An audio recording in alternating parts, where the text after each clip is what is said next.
Mm. Allez, laissons faire jusqu'à 100 ans en promettant pas de faire de crise, pas de faire de guerre et qu'il n'y ait pas de virus. On demande même au virus d'être gentil. Je pense qu'au bout de 100, 150 ans, il n'y a plus qu'une personne qui possède toutes les richesses. Pour moi, comment on peut proposer une alternative sur ces deux-là?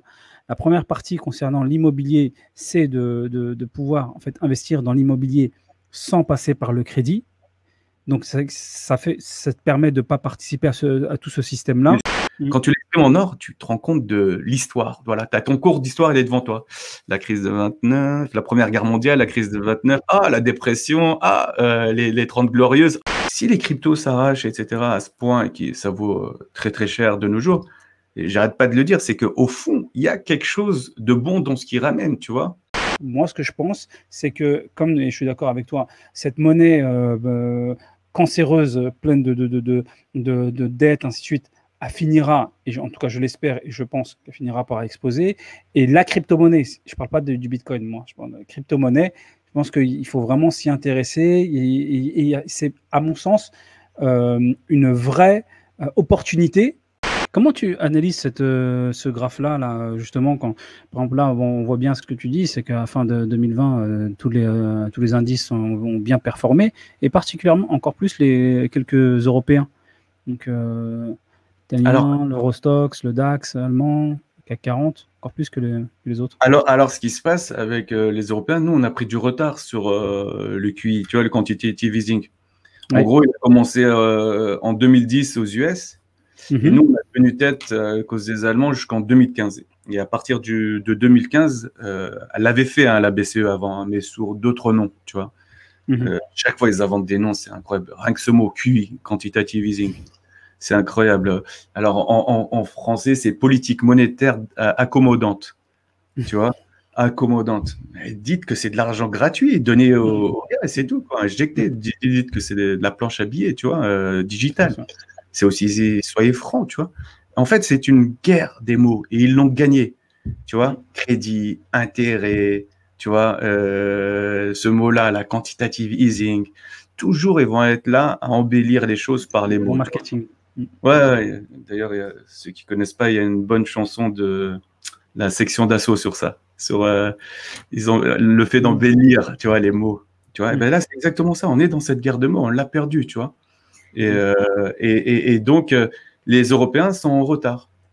Et là, le fait qu'avec le Covid, ils aient injecté comme des malades, voilà, ça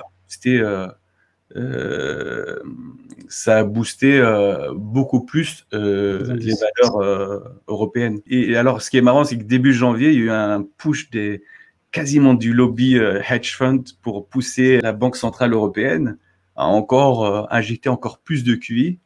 Donc ça, c'était en janvier et ils ont dit, ouais, on va monitorer. J'avais suivi ça sur Twitter et j'étais là, mais les gars, ça vous suffit pas? Et je pensais que, tu vois, moi, j'avais tweeté dessus, etc., pour leur dire, mais arrêtez, quoi, arrêtez de mettre la pression comme ça.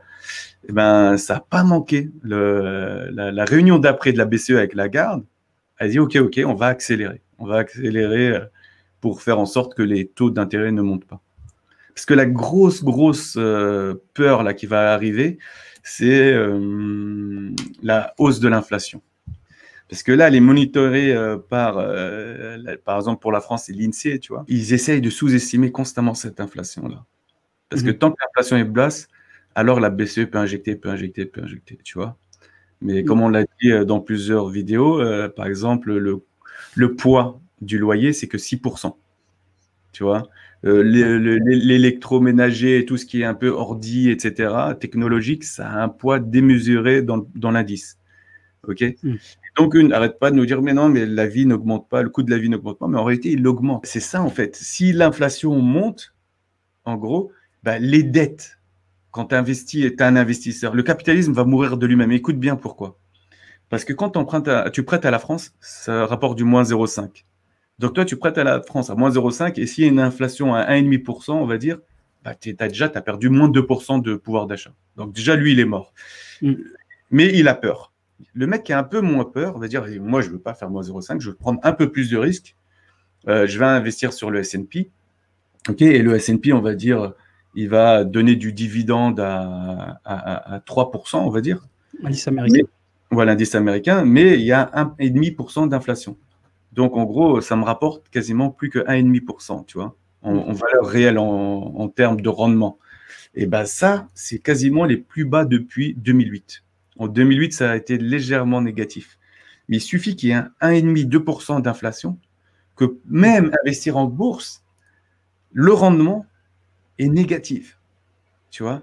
Et donc, tu te rends compte, et on peut faire ça avec l'immobilier. Imagine si avec l'immobilier est tellement monté haut, ils doivent le voir, les gens qui habitent à Paris, et que les rendements sont sont autour de 3%, en net, ça fait du 2%, mais qu'il y a une inflation à 2-3%, tu es en rendement négatif. C'est-à-dire que tu perds de l'oseille. On parle bien pour les investisseurs locatifs. Ouais. Et si ça arrive, tu vois, ça veut dire qu'on a été jusqu'au bout du capitalisme. Ça veut dire que le capitalisme qui est fondé sur le capital, qui est fondé sur le rendement du capital, eh ben, il n'y a plus de rendement. Tu vois?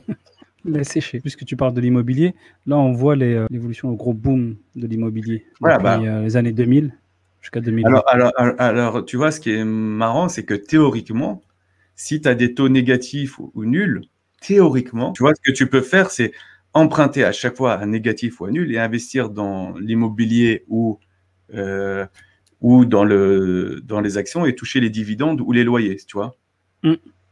Mais imagine s'il y a un jour, je sais pas, il y a une crise, il y a quelque chose, il n'y a plus de dividendes, il n'y a plus de loyers. C'est-à-dire que c'est déjà arrivé à Miami, ça, par exemple, dans plein d'États américains, où les loyers rapportaient moins que les coûts fixes, c'est-à-dire les charges, etc. C'est pour ça qu'à un moment, dans 2009-2010, l'immobilier à Miami ne valait plus rien, parce que c'est des complexes un peu luxueux, etc., au bord de mer, où il fallait payer beaucoup de charges. Donc, beaucoup de gens vendaient, mais à perte. Et donc, ce jour-là, si ça arrive, mais c'est juste la bérésina. Ouais. Et pour le moment, il y a encore de la marge, là. Puisque là, il faut justement faire en sorte que tout le système, comme tu l'as dit, repose sur ces deux collatéraux pour que... en fait, oui, mais il faut qu'à un moment, il y a toujours des fusibles. Le fusible peut être social. Parce que tout le monde, tu vois, aux États-Unis, tout le monde a à peu près pas tout le monde, beaucoup de gens ont des actions parce qu'ils investissent pour leur retraite sous forme d'actions, ou en Hollande aussi, aux Pays-Bas. Mais en France, il y a très peu de gens qui ont des actions. Tu vois, il y a un graphe, si un jour tu le retrouves, c'est la proportion, tu vois, des gens normaux qui ont des actions aux États-Unis par rapport au 1%.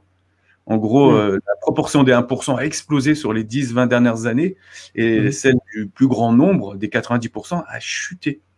Et en fait, petit à petit, ça, c'est inhérent au système financier qui repose sur la dette avec intérêt, c'est que petit à petit, c'est un effet boule de neige où, si on va jusqu'au bout, tu sais, on a parlé du jubilé de 50 ans, allez, laissons faire jusqu'à 100 ans en promettant pas de faire de crise, pas de faire de guerre et qu'il n'y ait pas de virus. On demande même au virus d'être gentil. Je pense qu'au bout de 100, 150 ans, il n'y a plus qu'une personne qui possède toutes les richesses. C'est comme ça. Tu sais, j'ai donné l'exemple, si tu investis l'équivalent de 1 centime de l'an 2000, tu l'investis en l'an 0, à 5% d'intérêt, ce qui est le plancher des intérêts entre l'an 0 et l'an 2000. OK? À la fin, si tu l'investis à 5% pendant 2000 ans, ouais, effet boule de neige, je vais t'expliquer la boule de neige, c'est quoi? C'est qu'à la fin, celui à qui tu as placé ça va venir te voir et te dire, OK, mais tu sais combien tu as gagné? Il va dire, non, dis-moi. Il va te dire, tu as gagné 410 milliards fois le poids de la Terre en or. C'est même pas 410 milliards d'euros, hein. C'est 410 milliards de fois le poids de la Terre en or. On se rend bien compte que c'est pas possible. Tu vois? Donc, il faut bien à un moment, soit que tu possèdes et la Terre entière et les humains qui la composent, ou qu'à un moment donné, il y a eu soit une épidémie, une grippe espagnole ou de la peste noire, etc., ou soit il y a eu une guerre, Première Guerre mondiale, la Deuxième Guerre mondiale, etc.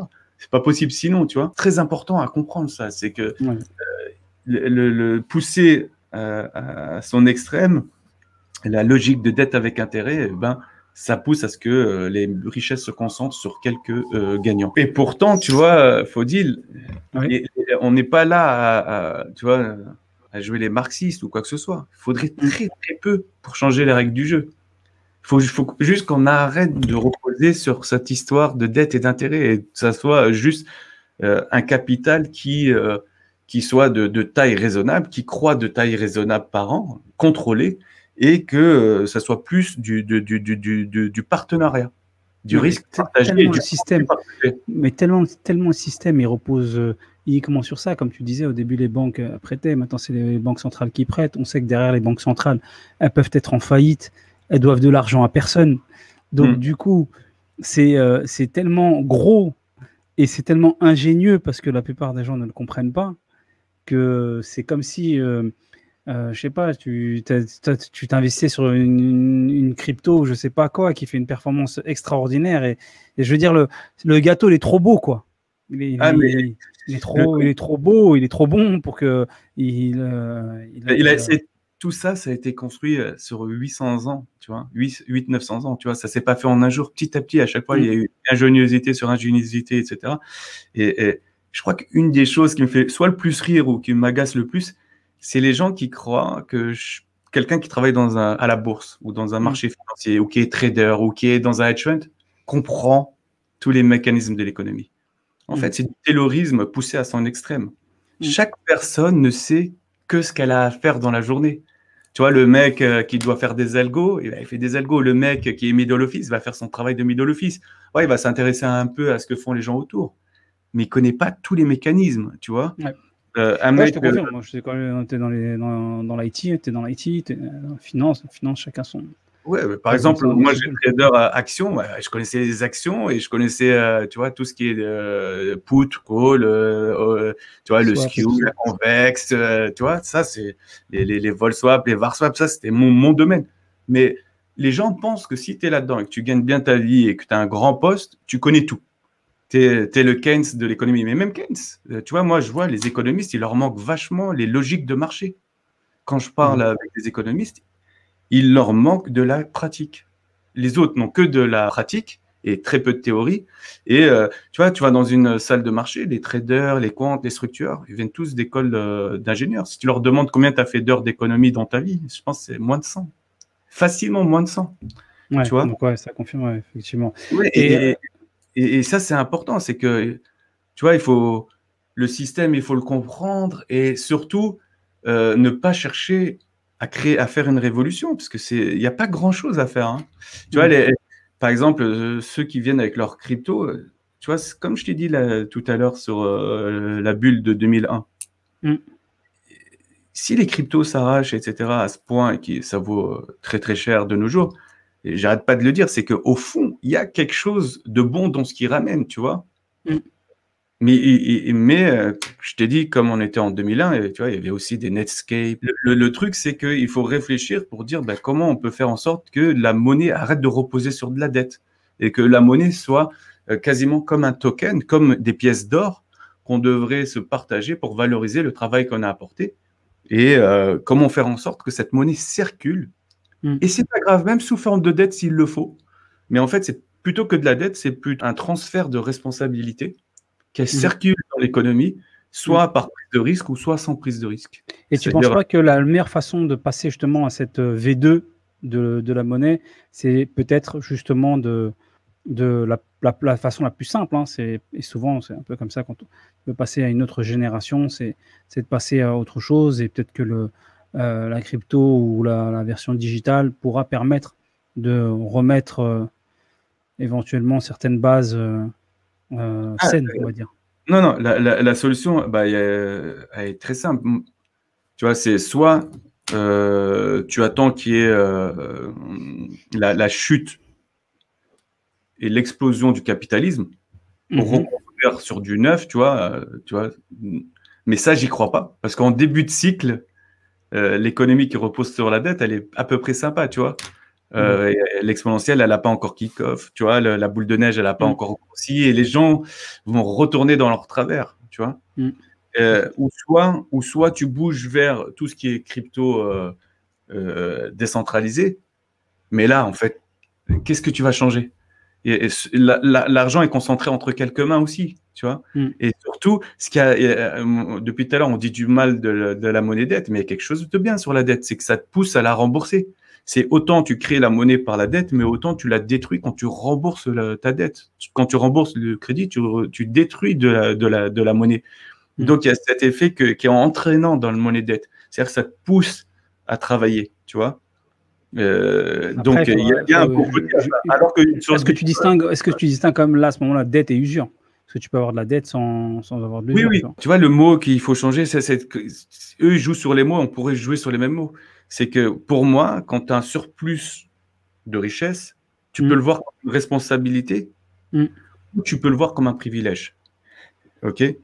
Là, alors tu vas me dire, mais écoute, c'est la même chose. J'ai gagné tant, j'ai pu mettre de côté. Tu vois, c'est que tu l'appelles privilège ou que tu l'appelles responsabilité, pour moi, c'est la même chose, tu vois. J'ai tant après mon moi de côté. OK?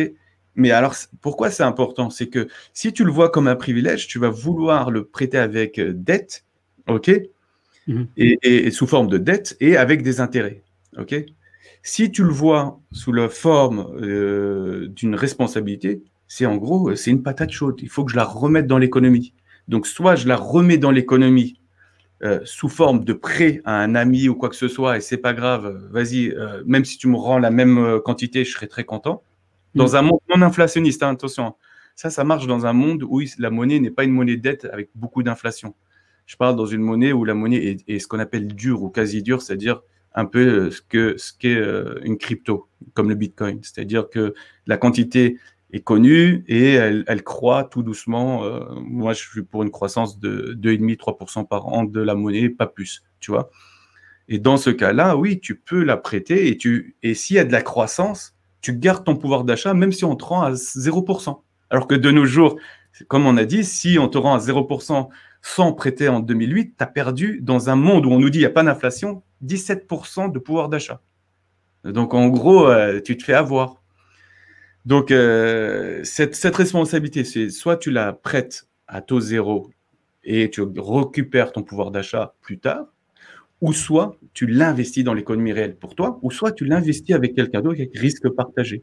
Et c'est ça le vrai capital. C'est ça, faire tourner la monnaie dans l'économie, l'argent, comme on ferait tourner le sang dans le corps humain, tu vois. Ça, c'est une monnaie saine. Alors que le Bitcoin, tu vois, il n'y a rien qui pousse à ce qu'il y ait de l'investissement. Le truc ne fait que de monter. Plus de gens vont l'adopter et plus il va monter. Ils ne font pas, il n'y a pas obligation à le rembourser, etc.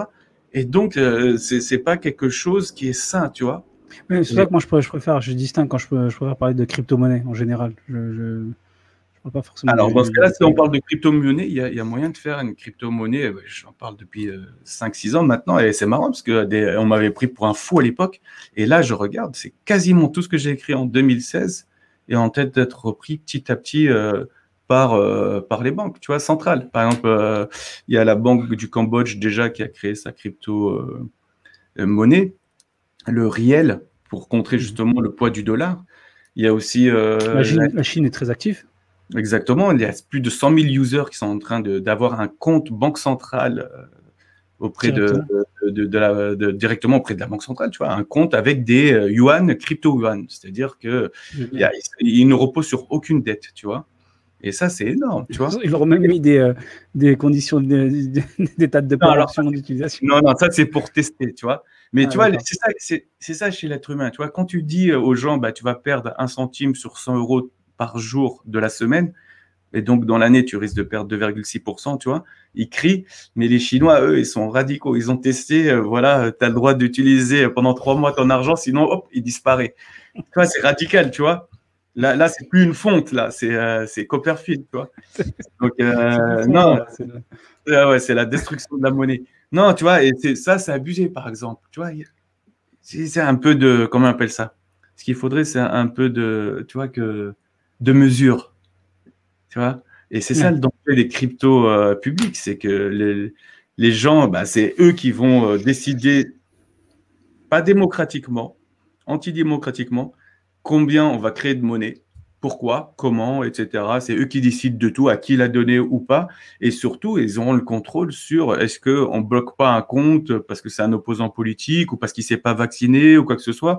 Ou, comme tu as dit en rigolant, faire de cette monnaie qui disparaît avec une date d'expiration. En gros, si vous avez des crypto-yuan, ils ont testé, ben, on vous donne 3 mois pour les dépenser. Sinon, les pixels, ils ne pourront pas théoriser.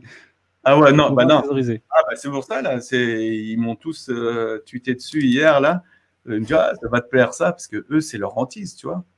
Je pense que encore plus, quasiment encore plus que les usuriers, je pense que les thésauriseurs sont les plus dangereux pour l'économie. Je pense pour l'humanité, mais pour l'économie. Le fait de thésauriser, c'est-à-dire le fait de dire, je vais accumuler, tu vois, je vais accumuler des richesses et avoir l'illusion de cette vie infinie, tu vois. Grâce à l'accumulation, je pense que ce sont eux qui tuent l'économie et c'est eux qui donnent une raison d'être aux banquiers et aux usuriers, tu vois. Si le rôle du banquier, c'est de prendre de l'argent à ses thésauriseurs et de le faire circuler dans l'économie, tu vois, là, leur rôle est plus important que celui des thésauriseurs. Et pour ça, je te donne toujours l'exemple de la fable de La Fontaine. Le mec qui avait caché son trésor un jour, on lui a volé. Et il y a quelqu'un qui lui demande, pour moi, c'est vraiment quelqu'un de bien, tu vois, il lui demande, mais pourquoi tu n'as l'air pas bien, etc. Il dit, oh, mais on m'a volé mon trésor. Alors le gars lui dit, mais je comprends pas, pourquoi tu l'as enterré et pourquoi tu l'as pas laissé chez toi? Tu aurais pu en utiliser un peu tous les jours et en profiter, toi et ta famille. Il lui a dit, mais t'es malade, j'ai mis du temps à l'accumuler. À quoi bon le dépenser? Dans ce cas-là, le gars lui a dit, mais des pierres, enterre-le, c'est pareil, l'effet est le même. Tu vois, si tu comptais jamais le dépenser et que ça te rassure juste mentalement, tu vois. Mais moi, j'ai envie de dire quelque chose d'horrible. Quasiment le voleur a fait une bonne action pour le reste du monde parce que l'argent va fait circuler. Tu te rends compte, on va arriver à dire qu'un voleur est mieux que le thésauriseur, celui qui a caché le trésor sous terre. Tu te rends compte? Et c'est pour ça que oui, les banquiers ne sont forts que parce qu'il y a eu des thésauriseurs. Et tu sais, quand on a dit comment on a créé l'histoire de la monnaie dette, etc., mais c'est ingénieux, 900 ans de crédit, etc., justement, parce qu'à un moment, ils se sont retrouvés avec plein d'or qui ne bougeait jamais. Et ils se sont dit, mais c'est dommage que cet argent dorme ici, alors qu'il y a tellement de gens qui ont des projets. Bon, des fois, c'est des projets de guerre, hein. Mais il y a aussi des fois où c'est des projets scientifiques, des projets industriels, etc. Ils se sont dit, mais c'est juste dommage que l'argent dorme, alors qu'on peut faire circuler dans l'économie. De toute façon, les gens ne viendront jamais le demander. Et s'ils le demandent, j'en ai tellement, et ils viennent jamais en même temps. C'est pour ça que Poteau Rose est découvert seulement quand il y a un bank run. Il y a eu une rumeur comme quoi Napoléon allait attaquer Londres, et tout le monde est parti à la Bank of England pour retirer son or. Et à un moment, ils ont dit basta. Ils ont donné au premier, et à un moment, ils ont dit basta, on ne donne plus rien. Et c'est là que les gens se sont rendus compte de l'arnaque.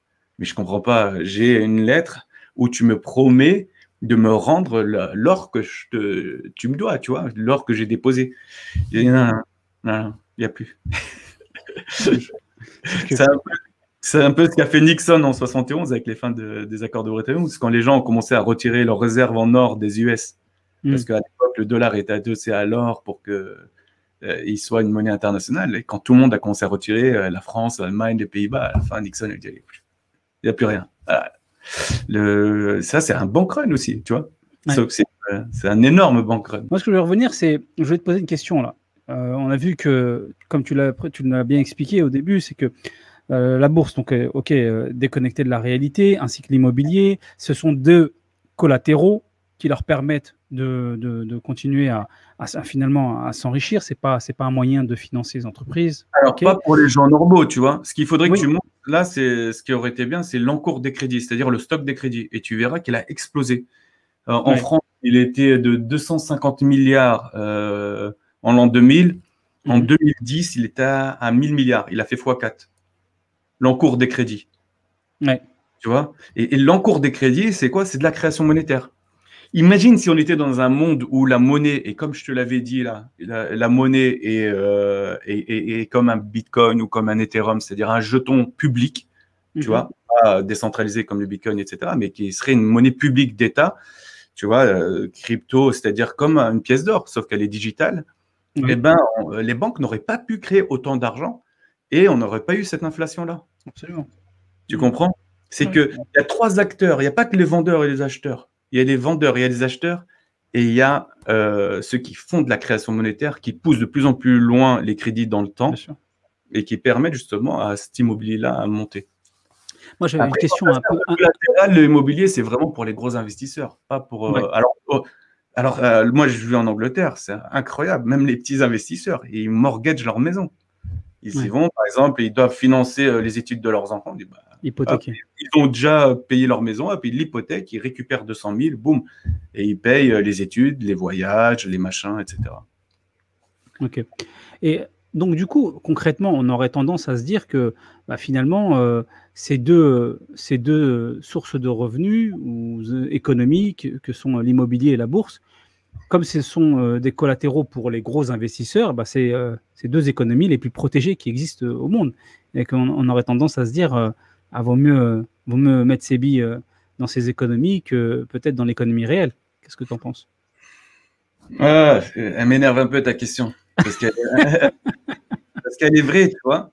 Elle est vraie, mais moi je vois de l'autre, c'est marrant, je vois dans l'autre sens, tu vois. Moi, je vois que l'immobilier et la bourse ont été pervertis par le crédit avec intérêt. Moi, je le vois. Et Maurice Allais qui disait ça. Si tu arrives à retrouver, tu vois, tu fais Maurice Allais Wikiquote, il dit la propriété privée a été pervertie par le cancer qu'est le crédit. En fait, sans aucune exagération, le mécanisme actuel de la création de monnaie par le crédit est certainement le cancer qui ronge irrémédiablement les économies de marché de propriété privée. Imagine, il a dit ça juste avant que l'immobilier s'arrache, tu vois. Ouais, Prix Nobel d'économie, le mec, c'est un tueur. ouais. Et tu vois, et c'est ça, moi, tu vois, ta question, elle est agaçante. Pourquoi? Parce que c'est vrai, c'est un Ponzi scheme. C'est ça. En fait, tu participes au système. Voilà, tu participes au plus, et plus tu as commencé tôt, plus tu es gagnant, et plus les autres, l'effort qu'ils doivent donner est encore plus fort, et tu as peur que eux se fassent détruire, tu vois. Mais et en plus, c'est un Ponzi scheme où l'État, la banque centrale favorise, tu vois. Tu vois, par exemple, dès que l'immobilier va un peu mal, l'État, hop, il va te dire, il y a le cellier, il y a ceci, il y a cela. Moi, j'ai voulu investir dans l'immobilier, j'ai voulu, tu vois, être utile, acheter, rénover, revendre, etc. Mais c'est stressant parce que tu te dis, quand tu fais les calculs, tu te dis, mais pour qu'un mec achète ma maison, il faut qu'il s'endette sur 27 ans. C'est quoi ce truc? Qui va accepter? En fait, il y en a qui acceptent, mais moi, je me dis, mais c'est impossible, personne ne va accepter. Ouais. Tu vois? Mon point de vue là-dessus, concernant l'immobilier et la bourse, effectivement, comme tu l'as très bien dit, ce sont les deux collatéraux qui sont forcément donc protégés par cette économie actuelle. Pour moi, comment on peut proposer une alternative sur ces deux-là? La première partie concernant l'immobilier, c'est de pouvoir en fait investir dans l'immobilier sans passer par le crédit. Donc ça te permet de ne pas participer à tout ce système-là. Mais c'est dur ça, à moins que tu le fasses en dehors de Paris, voilà, etc. il faut le faire avec une très bonne stratégie, que ce soit par exemple les ventes à terme, que ce soit avec les enchères, que ce soit en achat-revente, ainsi de suite. Ça, d'ailleurs, j'en parlerai. Je proposerai un guide par la suite pour ceux qui sont intéressés, pour pouvoir décrire les différents moyens d'investir dans l'immobilier sans passer par le crédit. Ça prend beaucoup plus de temps, on est d'accord, mais au moins ça nous permet d'être dans une économie qui est stable, parce qu'on ne sait pas demain, ça part tellement dans tous les sens. Au moins on sait que celle-ci, comme tu l'as décrite, avec le fait que ce soit du collatéral, c'est en partie protégé, sans pour autant participer, comme tu l'as dit, à ce schéma de Ponzi en participant à la dette. Ça, pour moi, c'est ma position là-dessus. Et concernant la bourse, je ne suis pas un grand fan de la bourse. Par contre, moi, ce que je pense, c'est que, et je suis d'accord avec toi, cette monnaie cancéreuse, pleine de dettes, ainsi de suite, finira, et en tout cas je l'espère et je pense qu'elle finira par exploser.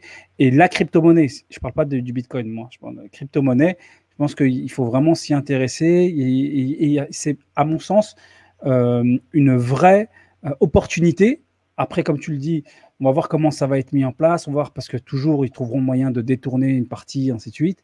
Mais en tout cas, il y a une opportunité technologique pour pouvoir être éventuellement une alternative. Donc moi, c'est deux sujets moi, je trouve intéressants. Et pour l'immobilier, ceux qui sont intéressés, inscrivez-vous à la newsletter, vous trouverez le lien en description. Qu'est-ce que tu en penses, Lys? Après, moi, juste un petit... je suis mal à l'aise quand les gens me disent, ouais, mais si je ne prends pas un crédit, je vais payer le loyer de quelqu'un pour toujours, tu vois. Et en fait, ce que je vais juste... Et ils ont raison en plus. Mais j'ai envie de leur dire, mais c'est pas parce que le système est comme ça qu'il ne faut pas en sortir, tu vois. Absolument. Il faut qu'ils comprennent qu'ils sont victimes d'un système et qu'il faut qu'on fasse en sorte que les banques, elles arrêtent de donner 60% des stocks de crédit sont pour de l'immobilier. En gros, pour faire simple, 50% 10% pour l'immobilier de privé, de ménage, etc., et 10% pour l'immobilier commercial. Donc 1000 milliards d'un côté et 200 milliards de l'autre. Donc il y a 1200 milliards sur 2000 milliards qui servent à l'immobilier. Il faut faire en sorte que des hommes politiques disent aux banques, allez, arrêtez d'aller vous mettre là-dessus. Pourquoi les banques vont là-dessus? Ah, c'est pas les politiques qui le font, c'est aux gens de prendre conscience. Alors il y a les gens déjà, et je sais qu'il y a des gens qui ne rentrent pas dans ce système et qui ne veulent pas rentrer dans ce système-là, mais aussi, malheureusement, si d'autres gens rentrent à leur place, bah, ils vont être lésés, tu vois, parce que l'immobilier va monter, le loyer va monter, etc., et ils seront lésés. Donc il y a aussi une réponse politique à apporter, tu vois. Et pourquoi les banques vont vers l'immobilier pour donner du crédit? Parce que si toi, tu dis, j'ai une superbe idée, j'ai une superbe start-up, etc., ok, si tu ne les rembourses pas, qu'est-ce qu'ils vont récupérer? Rien. Alors que si, sur l'immobilier, il a une valeur, etc., et que si tu ne le rembourses pas, ben, ils vont récupérer l'immobilier, tu vois. Et c'est pour ça que, en fait, l'immobilier, c'est aussi, comme tu le dis, un collatéral, mais c'est surtout, ils ne peuvent pas se permettre que le collatéral baisse. Parce que si l'immobilier baisse, à un moment, les mecs vont se dire, bah, attends, moi, il me reste à payer avec les intérêts, etc., 300 000 sur ma maison. Je l'ai acheté 400 000. Je l'ai acheté, allez, 400 000. J'ai payé déjà 100 000, mais il me reste 350 000 à payer entre le principal et les intérêts, voire même 400 000. Si la maison baisse violemment, elle vaut plus de 200 000 euros, ben, elle va dire, ben, tiens, à la banque. C'est ce qui s'est passé en Angleterre, aux États-Unis en 2000. Tiens, prends ma maison. Quelque chose qui vaut 250 000, je ne vais pas m'en casser à le rembourser alors qu'il me reste 350, 400 000 à rembourser. Et ça, c'est pour ça qu'ils ont intérêt à ce que jamais ce Ponzi scheme ne s'écroule. Mais si un jour il s'écroule, ça va être une catastrophe pour tout le monde, pour les banques, pour ceux qui possèdent des biens, etc. Est-ce qu'on est dans une bulle? Ça marche pour l'immobilier, ça marche pour tout. En fait, quand tu prends une unité de mesure comme l'euro ou le dollar, ça veut strictement rien dire parce que, comme on l'a dit, à chaque fois, le dollar ou l'euro est dévalué à cause de cette création de monnaie monétaire par le crédit ou par les banques centrales, etc. Il y a tellement énormément d'argent, ça ne veut rien dire. Donc, il faut toujours, quand on veut regarder des graphes, il faut toujours ramener une unité de mesure qui est à peu près stable. Donc, ce que font les économistes en général, ils disent, ben, on va prendre l'euro en 2010 et les années d'avant, on va le réajuster de l'inflation et les années d'après aussi. Okay, comme ça, on arrive à comparer avec quelque chose qui est à peu près une unité de mesure qui est constante, qui est l'euro de 2010. Mais je préfère, moi, d'autres moyens de regarder si quelque chose est en bulle ou pas, c'est de se dire, bah, si le marché est en dollars, je vais diviser par quelque chose qui est en dollars aussi. Comme ça, je me débarrasse du dollar. Pour ceux qui se rappellent de leur cours de 4e ou de 3e, dollar divisé par dollar, il n'y a plus de dollars, c'est égal à 1. Donc, on se défait du dollar. Et donc, c'est-à-dire de voir les choses, les graphes de façon relative. Et c'est exactement ce que fait ce graphe-là. Ce graphe-là, il dit quoi? Il dit, ben, on ne va pas comparer le marché par rapport à l'or, on va le comparer par rapport à une unité de mesure qui est relative, qui est la création de richesse annuelle, qui est le PIB. Voilà. Et donc, on va regarder combien on crée de richesse par an. Et on va regarder, donc ça, c'est combien de richesse est créée par an, ça, c'est un flux. On va le comparer au stock d'actions, okay, du prix des actions, etc. et d'entreprises. Donc ça, c'est un stock. Là, il regarde la capitalisation boursière des 5000 plus grosses capitalisations aux US. Okay, donc, c'est quasiment toutes les actions cotées. Et il se dit, ben, où est-ce qu'on est en ce moment par rapport à la richesse créée annuelle? Eh ben, on est à 1,72. C'est-à-dire qu'à côté, la bulle de 2000 qui paraissait énorme quand tu la regardes en dollars, et la bulle de 2008 aussi, 2007-2008 qui paraissait énorme par rapport à celle de 2001, en fait, tu te rends compte, elles sont peanuts par rapport à aujourd'hui.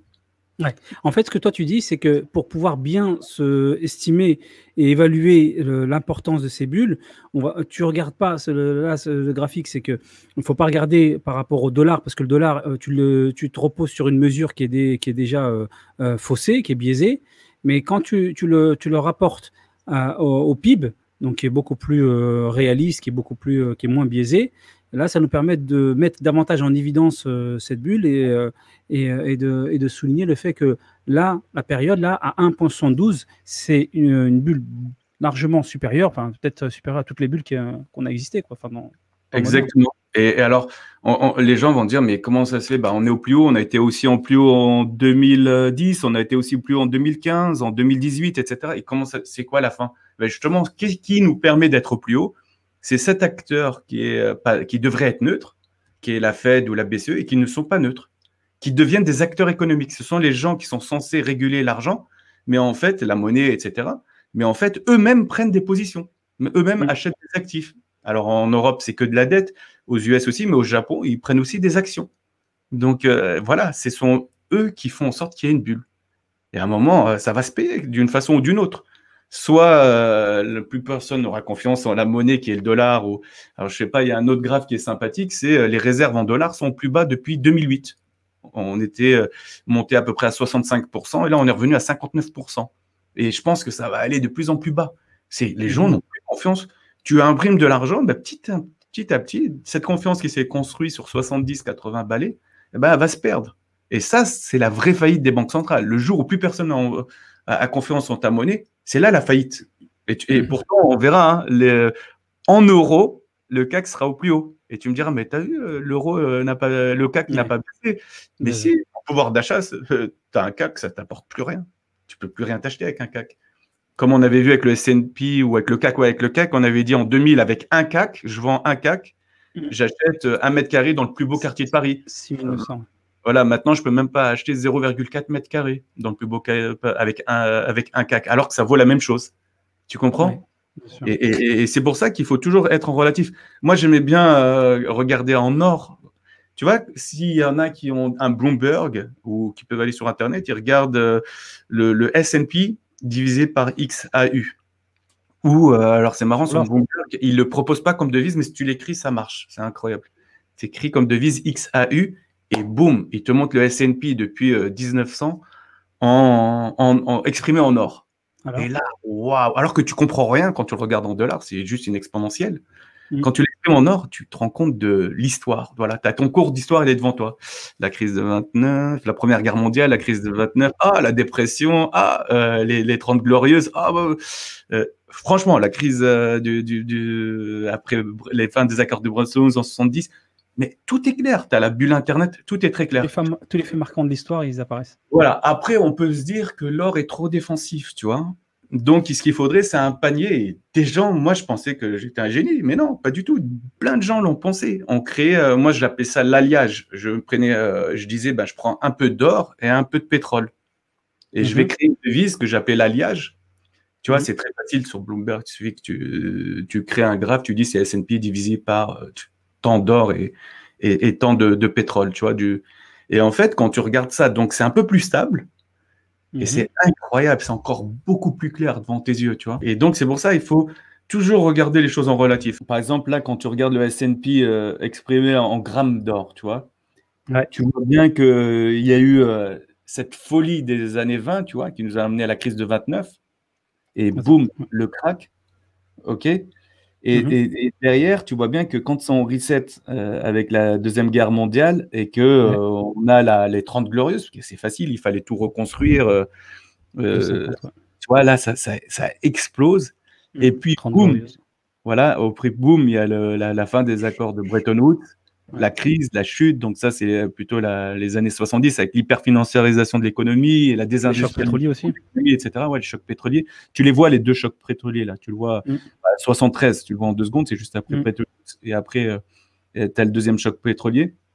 Et derrière, tu vois la bulle Internet. Ça, c'était une bulle de folie, tu vois. Violent. Et en fait, quand tu regardes le S&P en dollars, la bulle de 2008, elle remonte quasiment au même niveau, c'est ce que tu m'as montré tout à l'heure avec le CAC, au même niveau, voire le CAC au-dessus, au même niveau que la bulle de 2000. Mais exprimé en or, non.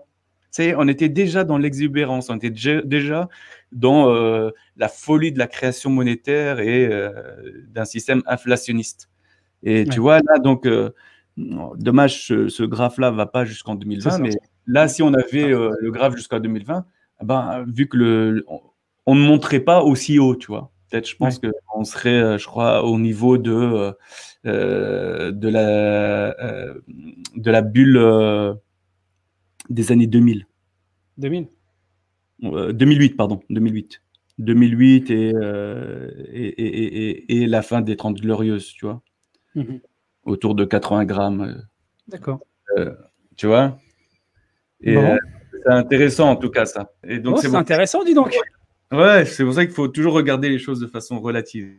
Ouais, et c'était pas mal là, avec d'avoir les graphes en même temps. C'était extrêmement intéressant de rentrer un petit peu plus dans le détail. Merci à toi, Anis. Merci pour toutes tes explications. Merci à toi, Fouquet. Merci et bonne journée à toi et bonne journée à tout le monde. L'argent doit circuler, circuler, on sait qu'il est fait pour rouler, pour servir et pour acheter. C'est pas un œuf qu'il faut couver, l'argent ça doit circuler.